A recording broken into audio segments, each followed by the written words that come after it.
30년 노화 연구의 결과로 우리나라 75세 교수가 한국만의 장수 음식 4가지를 발견했습니다. 누구나 건강하게 나이 들어가는 것을 꿈꿀 텐데요. 전 세계적으로 유명한 노화 연구의 대가 박상철 교수는 장수의 비밀을 아는 사나이라고도 불립니다. 우리나라 장수 음식 4가지를 밝혀내고 노인의학협회 회장상과 올해 과학자상까지 수상하는 쾌거를 이뤘습니다. 박 교수는 오래 사는 것이 당연한 시대에서 축복받은 장수와 불행한 장수를 결정하는 것은 모두 본인의 의지에 달려있다고 말합니다. 그런데 장수하는 사람들에게는 그들만의 특별한 비법이 있습니다. 그 중에서도 어떤 음식을 먹느냐가 참 중요하죠. 국제노화학회장 박상철 교수는 실제로 100세 이상 장수한 사람들을 오랫동안 연구했습니다. 그들이 먹는 식습관을 분석해서 장수하는 사람들이 먹는 공통된 음식을 찾아냈습니다. 우리가 즐겨 먹는 한식 중에서도 특히 장수에 효과적인 식재료가 있는데요. 우리나라 장수 음식 4가지와 축복받은 장수인으로 사는 법을 문답 형식으로 들어보겠습니다. 오늘 영상 끝까지 보시고 장수 비결 놓치지 마시기 바랍니다. 지금 바로 시작합니다. 첫 번째는 들깨입니다. 들깨 다들 좋아하시나요? 들깨 하면 생각나는 음식이 많은데요. 들깨 수제비도 있고 추어탕이나 감자탕을 맛있게 끓일 때 넣기도 합니다. 들깨는 각종 반찬 무침에도 많이 곁들이죠. 아시다시피 들깨는 건강에 참 좋습니다. 셀 수 없을 정도로 다양한 효능을 가지고 있는데요. 들깨는 비타민 B1, B2, 칼슘, 인, 니아신 등의 영양소 및 식이섬유를 풍부하게 함유하고 있습니다. 특히 들깨에 들어있는 폴리페놀 성분과 비타민 E와 같은 영양소는 강력한 항산화 물질인데요. 우리 몸의 노화와 세포 손상을 방지해 줍니다. 또한 혈당 수치를 낮춰주기 때문에 당뇨병 환자들이 정기적으로 들깨를 섭취하면 혈당 관리에 아주 좋다는 연구 결과가 있습니다. 동맥 경화와 뇌혈관 질환을 예방하는 효과도 있다고 하죠. 또한 들깨는 면역력을 증가시키는 효과가 있고 비만을 예방하는 것에도 참 좋습니다. 그리고 오메가3 지방산이 풍부하게 함유되어 있어서 노화로 기억력이 저하되는 기분이 드는 분들은 두뇌 활동 증진에도 좋으니 요리를 하실 때 들깨를 활용해 보세요. 들기름은 들깨의 열매를 뽑아 만든 기름인데요. 들깨의 효능을 그대로 갖고 있습니다. 들기름은 대표적인 양념 재료로도 사용되며 참기름보다 맛이 진하고 기름기도 적어서 건강에도 좋습니다. 들기름은 요리에 사용하기 쉽고 간편하게 활용할 수 있는 재료입니다. 음식에 들기름을 추가하면 더욱 깊은 맛과 향을 느낄 수 있습니다. 다만 들기름은 다른 기름에 비해 냄새가 강하므로 사용할 때는 사용량을 조절하는 것이 좋습니다. 들기름을 다양한 요리에 쓰시면서 건강을 챙겨보시는 것도 추천드립니다. 참고로 담양이나 곡성 같은 가장 장수하는 마을이라고 손꼽히는 지역에서는 들깻잎도 자주 즐겨 먹는다고 합니다. 들깻잎에는 폴리페놀 성분과 식이섬유 등이 풍부해서 건강에 아주 좋습니다. 들깻잎은 우리나라에서 장아찌나 쌈으로 많이 드십니다. 눈에 좋은 루테인도 들어있으니 깻잎도 즐겨 드시는 걸 권장드립니다. 깻잎을 즐기지 않는 다른 나라와 달리 우리나라는 깻잎을 잘 먹는 나라 중 하나입니다. 전통적인 한국의 지혜가 가득 담긴 음식이라고 할 수 있습니다. 두 번째는 김입니다. 장수하는 사람들은 다시마나 김, 미역 같은 해조류를 많이 먹습니다. 김은 한국에서 오랫동안 전통적으로 먹어온 식품 중 하나입니다. 삼국유사에 따르면 신라시대부터 우리 선조들이 김을 즐겨 먹었다고 전해지는데요. 외국보다 훨씬 빠른 것입니다. 그래서 김을 이용한 음식 문화가 발달했습니다. 삼면이 바다로 이루어진 지역적인 특색 역시 김 양식에 적합합니다. 외국인들이 한국에 여행 와서 기념품으로도 김을 많이 사간다고 하죠. 김은 비타민과 무기질, 식물성 단백질과 식이섬유 등이 풍부하게 들어있는 완전식품입니다.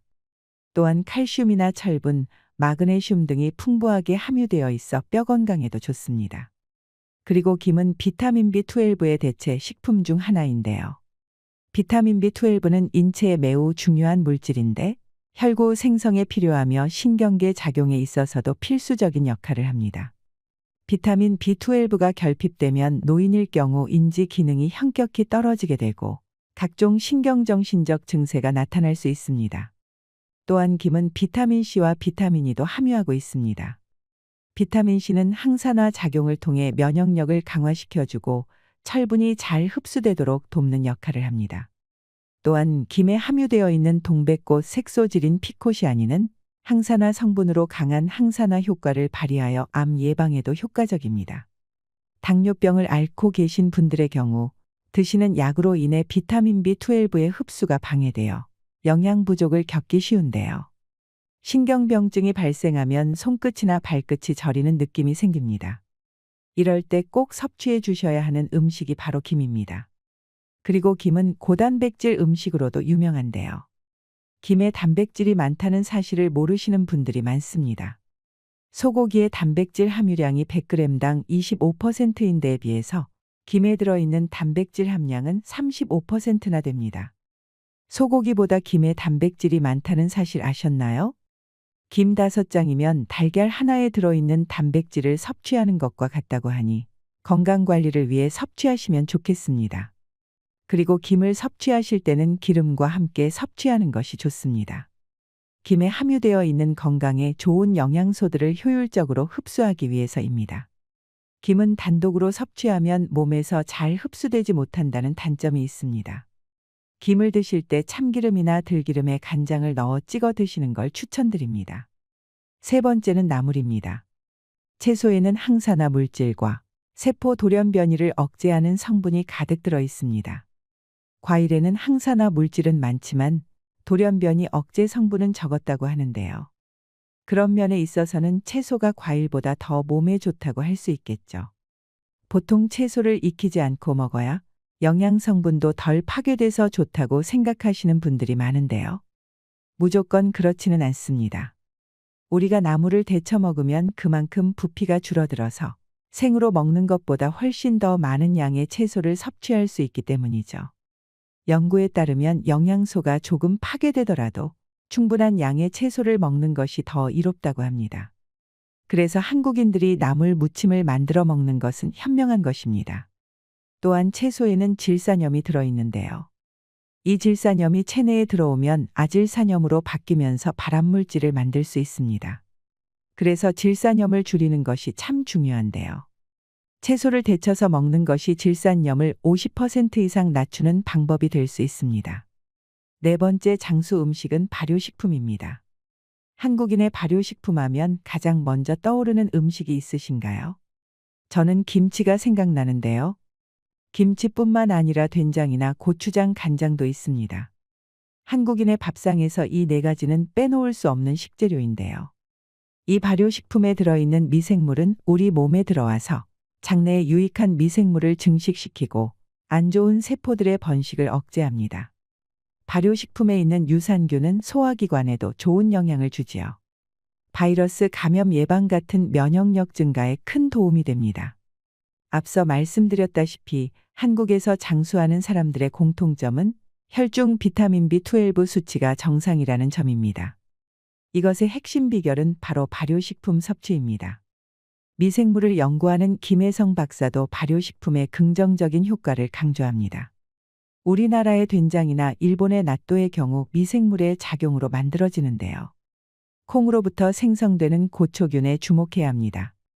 고초균은 대사활성 증가 박테리아라는 박테리아 종류의 일종으로 전통적인 한국 음식인 된장에서 발견되는 유익한 미생물입니다. 고초균은 소화기 내에 유해한 세균의 증식을 억제하고 유익한 세균의 증식을 유도합니다. 이를 통해 소화기 건강 유지와 면역력을 강화시키는 데에도 도움을 줍니다. 이소플라본과 같은 미네랄과 함께 대사를 촉진시켜 비만 예방에도 좋은 효과를 보입니다. 과학적으로 증명된 장수하는 식생활입니다. 노화는 그저 죽어가는 현상이 아니라 건강하게 살기 위해 힘쓰는 과정이라고 할 수 있습니다.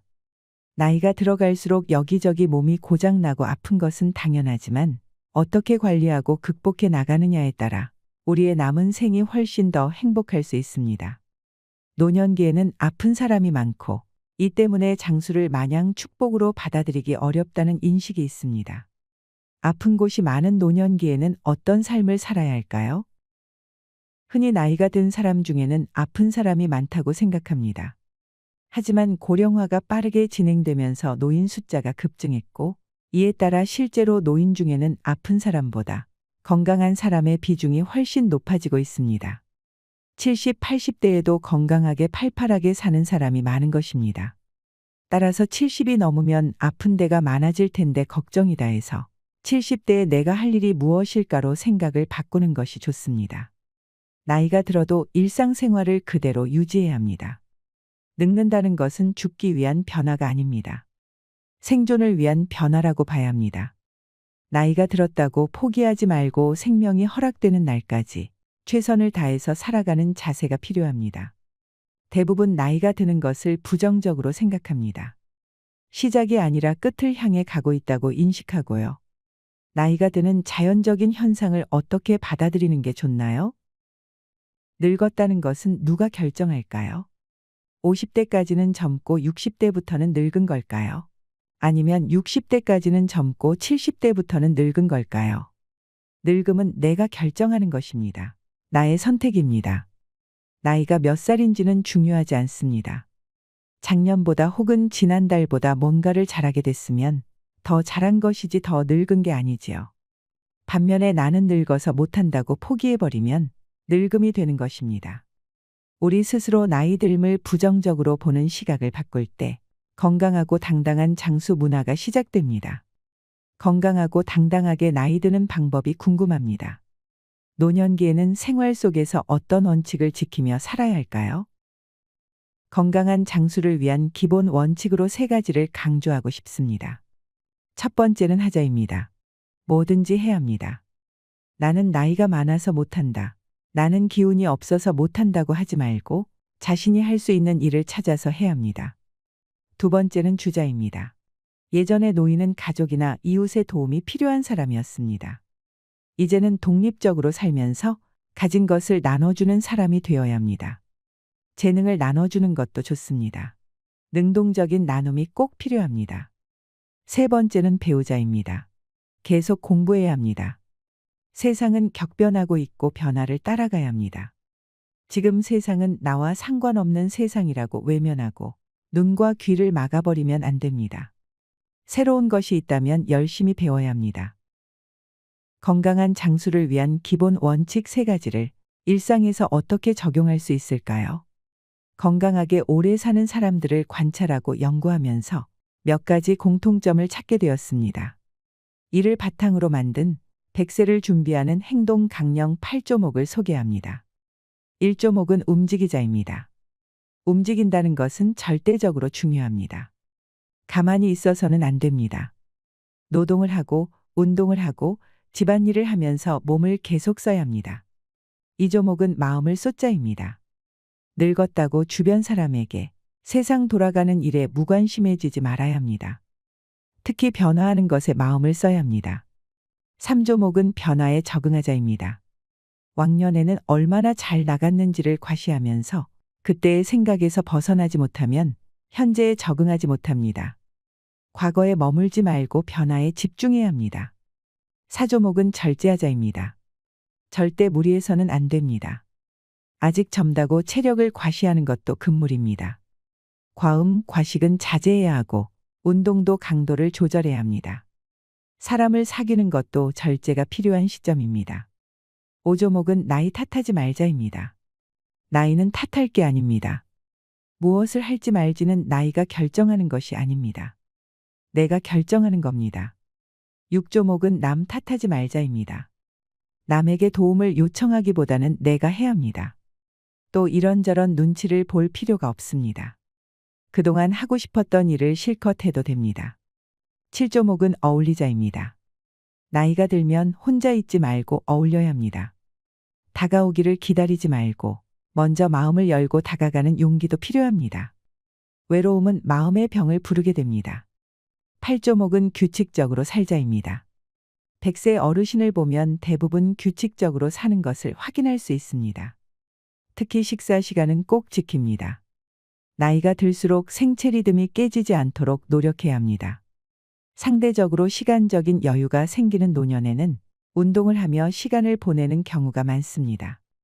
운동은 언제, 어떻게 하는 것이 좋을까요? 권장하는 운동 시간은 몸이 어느 정도 풀린 오후입니다. 하지만 언제 하는지 보다 규칙적으로 하는 것이 중요합니다. 운동하기 편한 시간에 규칙적으로 하면 됩니다. 운동은 며칠만 해서는 효과를 보지 못합니다. 인내심을 가지고 꾸준히 규칙적으로 해야 효과를 볼 수 있습니다. 운동은 3주는 해야 내 것이 되고 3달을 하면 효과가 나오고 3년을 하면 비로소 문화가 된다는 것을 명심해야 합니다. 우리는 한 번도 경험해 보지 않은 고령 사회를 살고 있으며 초고령 사회를 앞두고 있습니다. 박상철 교수는 우리가 살아가고 있고 또는 맞이하게 될 노년기는 변화에 적극적으로 적응하는 삶이 핵심이라고 강조합니다. 70살인데 주변의 도움을 받으며 수동적인 하루를 사는 사람이 있고 100세에도 활동적으로 살면서 스스로 선택하고 책임지는 하루를 사는 사람이 있습니다. 기회와 선택은 나이와 상관없이 주어집니다. 나이 듦은 두려워할 현상이 아니라 생존의 과정일 뿐이라는 박상철 교수의 말은 100세, 어쩌면 그 이상의 삶을 준비해야 하는 우리에게 큰 울림을 줍니다. 오늘은 100세 이상 장수하는 한국인들이 즐겨 먹는 음식 4가지와 행복하게 장수하는 습관을 알아보았습니다. 이제 100세 시대를 넘어 120세 시대에 도래한다고 합니다. 항상 건강하고 행복한 삶을 영위하시기 바랍니다. 이상으로 시니어를 위한 모든 것, 시니어 연구소였습니다.